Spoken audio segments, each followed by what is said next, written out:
Ivana, since Thanksgiving mo ito, ano yung isang bagay na gusto mong ipagpasalamat at bakit? Isang bagay, marami kasi ako gusto ipagpasalamat, pero syempre kung yung isang bagay ay yung pagmamahal sa akin. Yun, I'm very thankful for that. And isa na lang, since di ba may mga collab ka, sino yung taong gusto mo pang makakollab na yung mga pinaka-collab? Ay, wow. Yung gusto ko makakollab. Sino ba? Ay, may pressure tuloy ako. Actually, ang gusto ko, nakakollab ko is si Fiang, yung latest. Kasi totoo ako sa ugali niya. And I really wanted to meet her kasi pinapanood ko siya na sa TVB. So, yun. Pinakasampalakas.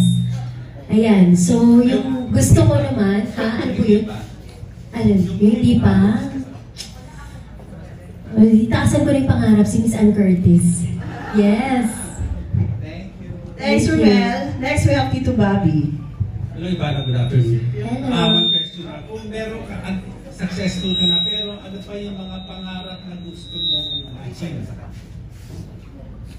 Pangarap na gusto. Meron akong isang pangarap na ma-achieve ko very, very soon. Pangarap ko siya dati pa. So, siguro yun pa lang. Ang next pangarap ko, syempre mga buo na ng pamilya, maging housewife, alam niyo naman yun. So, hindi pa natutupad yun. Konting clue doon sa gusto mong mangyari. Pangarap ko siya nung bata ako. And, yun. Hindi pwede magagalit sa akin sila. Basta natupad siya, matutupad siya, at malalaman niyo naman po agad-agad. This year? This year? Ay, this week! This month. Okay, good luck and congratulations. Thank you. Congratulations in advance, Ivana. I know that. Ang susunod pong magtatanong ay si Jeff Fernando. Hi, Ivana. Hi. Ayun, may blessing to ng manager mo, kaya pwede ko itanong. Wow. Uy, Kuya Perry, yan. Ayun, kasi matagal na itong gustong itanong, pero yun, hindi nagkakaroon ng chance. Totoo daw ba nagkaroon ng problema sa isang jewelry endorsement before? Ano yung nangyari doon? Yes, totoo po yun.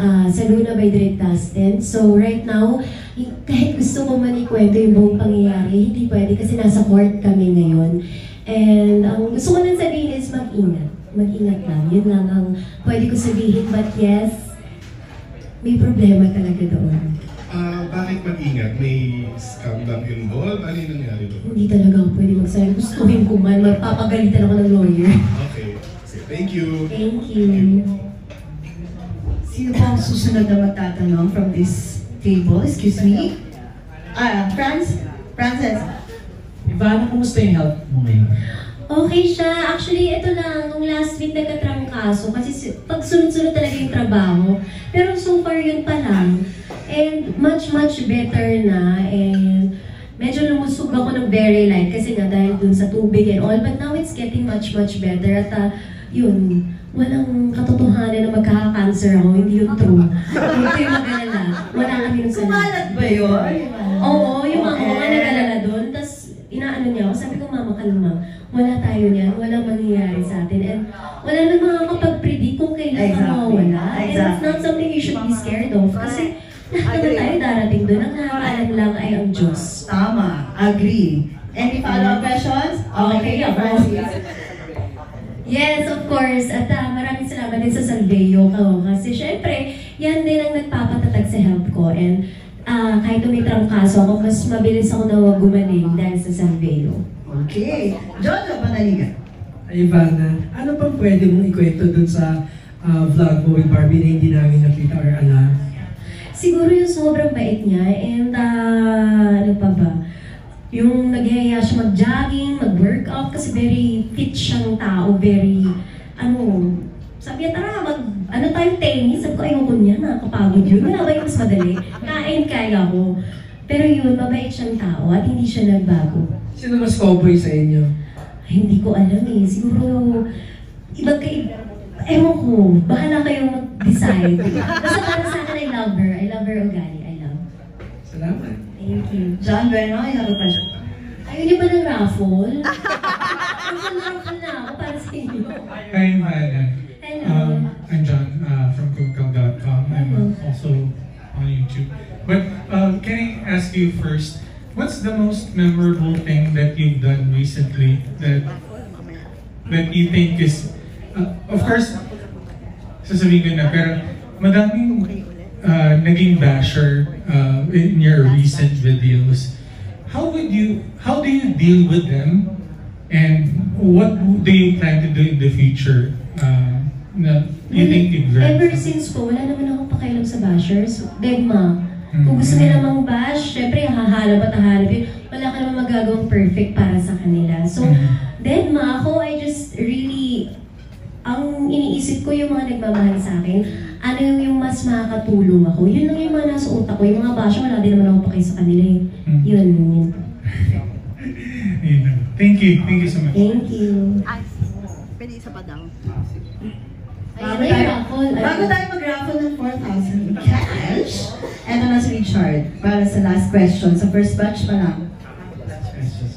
Hello, Ivana. Good afternoon. Curious lang ako sa content creator, paano ka nagpa-plan ng content mo and also may kabatuan ka ba regarding sa magiging guest mo sa mga susunod or paano mo siya pinaplan? Wala akong plan talaga, promise. Kasi kung sino lang dumating? Hindi naman kunwari, kuya, gusto ko makaka-collab siya, ganyan ako. And then, kailan yung schedule. Pero, yung content on the day, or kunwari yung mga prank ko, yung mga nasa street, hindi ko rin siya napaplano kung ano lang talaga mangyari. I just go with the flow.